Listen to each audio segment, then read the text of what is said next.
નમસ્કાર દર્શક મિત્રો, હું નવીન મહેતા ન્યૂઝ ઓફ કચ્છમાં આપનું સ્વાગત કરું છું। આજે 24 એપ્રિલ 2025 જોઈએ આજના સમાચાર। ગઢસીસા પોલીસ વિસ્તારમાં આવેલ રત્નાપર વાડીમાં યુવતીની હત્યા થઈ। ગઈકાલે સાંજે ધરતીબેન નામની યુવતીને સારવાર અર્થે સદગુરુ પ્રવીણભાઈ તડવી લાવ્યા હતા। આ યુવતીનો પોતે પતિ થતો હોવાનું કહી ધરતીને ખેંચ ઉપડવાથી મોઢામાં ફીણ નીકળતા લઈ આવવાનું જણાવ્યું હતું।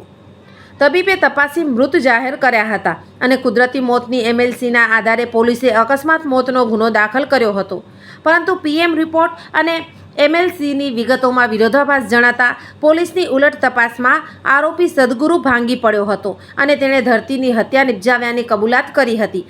આ હત્યાના ગુના અંગે ગઢસીસા પોલીસ મથકના ઇન્ચાર્જ પીઆઈ CY બારોટે વિગતો આપતા જાહેર કરતા જણાવ્યું હતું કે એમએલસીની વિગત અને પીએમ રિપોર્ટના વિરોધાભાસથી આ મૃત્યુ શંકાસ્પદ જણાતા બનાવ સ્થળની આજુબાજુના લોકો તથા મરણ જનાર સાથે સંકળાયેલા લોકોની પૂછપરછ કરતા જાણવા મળ્યું કે મૃતક ધરતીબેન મહેશભાઈ સોલંકી લુહાર ને ભગાડીને લઈ આવનાર સદગુરુ તડવી રત્નાપર મઉમાં દિશાંતભાઈ પોકારની વાડી ઉપર રહેતો હતો।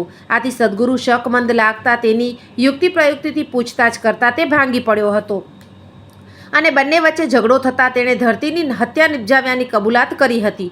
મૂળ કુંડી, તાલુકો બડેલી, જિલ્લો છોટાઉદેપુરના સદગુરુ તડવી વિરુદ્ધ હત્યાનો ગુનો દાખલ કરી તેને ઝડપી પોલીસે કાયદેસરની કામગીરી આદરી છે। આ કામગીરીમાં incharge PI Barot, PSI MK Parmar, head constable Kalpeshbhai D Chaudhary, Vikrambhai S Majirana, Bhimjibhai V Rabari, constable Yuvrajsinh B Sodha, Alfaz A Panja તથા માંડવીના કોન્સ્ટેબલ રામભાઈ K ગઢવી જોડાયા હતા। શ્રીમદ ભાગવત સપ્તાહ જ્ઞાન યજ્ઞ પરમ પૂજ્ય શ્રી હિતેશ મહારાજ, મહાલક્ષ્મી ધામ ભુજ। કથા પ્રારંભ ચૈત્રવદ સાતમ તારીખ 20/4/25 રવિવારથી ચૈત્રવદ 13/14 તારીખ 26/4/25 શનિવાર। સમય 8:30 થી 11:30 અને બપોરે 3:30 થી 6:30 રહેશે। નારાયણ યજ્ઞ 27/4/2025 સર્વે ભાવિક ભક્તોને કથા શ્રવણમાં લાભ લેવા નિમંત્રણ। શ્રી સ્વામિનારાયણ મંદિર, ગામ ઉમૈયા, રાપર, કચ્છ મધ્યે શ્રીમદ ભાગવત સપ્તાહ જ્ઞાન યજ્ઞ।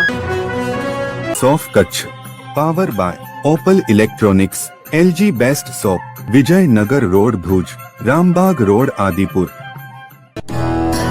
Power by KC jewellers, latest fashion ડિઝાઇનના ઓર્નામેન્ટ્સનો વિશ્વાસપાત્ર શોરૂમ, હોસ્પિટલ રોડ ભુજ। દર્શક મિત્રો, આ હતા આજના સમાચાર।